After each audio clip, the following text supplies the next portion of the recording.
Hello అండి. ఈరోజు చక్కగా వేసవిలో తినదగిన పెసరపప్పు పాయసం. చాలా టేస్టీగా ఉంటది. ఒంటికి చలవ చేసే గుణం, బలం కూడా ఇస్తది. ఈమె మా వెయ్యప్రాలు, బెంగుళూరు వెయ్యప్రాలు. ఇంతకుముందు కూడా మీరు చూసారు బిసిబెళబాత్ దానికి. సరిత వాళ్ళ మదరు. సరితని కూడా చూసారు కదా మా కోడలను కూడా. ఇలా పెసరపప్పుని ఇలా దోరగా సన్న సెగ మీద వేయించుకోవాలి. బాగా సన్న సెగ మీద చక్కగా ఎర్రగా వేగితే మంచి కమ్మని వాసన వచ్చి బాగుంటుందన్నమాట.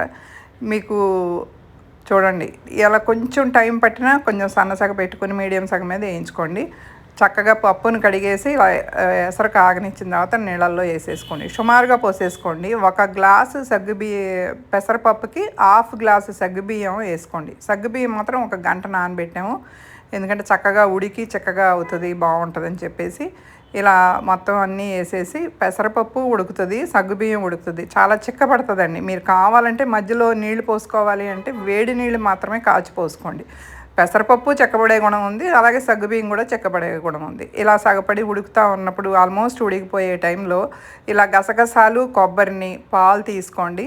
చిక్కటి పాలు, ఒక గ్లాస్ పాలు, ఒక గ్లాసు పెసరపప్పుకి హాఫ్ గ్లాసు సగ్గుబియ్యం, గ్లాసు చిక్కటి కొబ్బరి పాలు, గసగసాలతో కలిపిన పాలు, మంచి టేస్టీ వస్తుంది అనమాట. చాలా బాగుంటుంది. ఇలా మొత్తం అలా ఉడికించేసి ఉంచుకోండి. ఈ పాయసం ఆవిడ చేస్తానన్నప్పుడు నేనైతే ఎప్పుడు చేయలేదు, బాగుంటుంది, మీ దగ్గరే తిన్నాను కానీ నేనైతే ఎప్పుడు చేయలేదు, వీడియో పెట్టలేదు అన్నాను. అంతే, వెంటనే మొదలు పెట్టేశారు ఆవిడ. ఒక గ్లాసు బెల్లం, కొంచెం నీళ్ళు వేసి మరగబెట్టుకోండి. మొదలుపెట్టి నేను మధ్యలో నిద్రపోయాను అనమాట. అలసిపోయి కొంచెం ప్రయాణంలో మొత్తం ఆవిడే క్లిప్పులన్నీ రెడీ చేసేసి నాకు దీనిలో పెట్టేశారు అనమాట. యాప్లో పెట్టి పెట్టేశారు. ఇది వడపోసేసుకుని మొత్తం ఉడికిపోయిన తర్వాత దించే ముందు అనమాట. ఇది వేసిన తర్వాత మాత్రం ఎక్కువసేపు ఉడికించవసరంలా, కొంచెం కలిసిపోయేటట్టు ఉడికితే చాలు. కొంచెం నేతిలో జీడిపప్పు, కిస్మిస్ చక్కగా దోరగా వేయించేసి పోసుకోండి.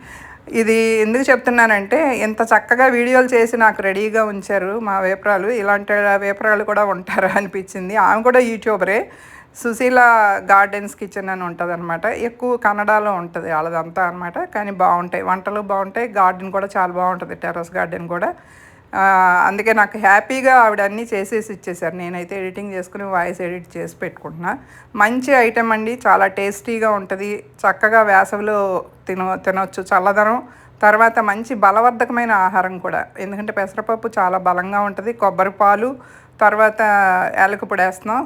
కొబ్బరి పాలు మంచిదే, మంచి బలాన్ని ఇస్తుంది. చక్కగా హెల్త్కి కూడా మంచిది. పెసరపప్పు, సగ్గుబియ్యం అన్నీ కూడా మంచిదే. ఈ పాయసంలో వేసినవి అన్నీ కూడా మంచి పదార్థాలే. అది బెల్లంతో చేసాం కాబట్టి హ్యాపీగా తిని ఎంజాయ్ చేయొచ్చు.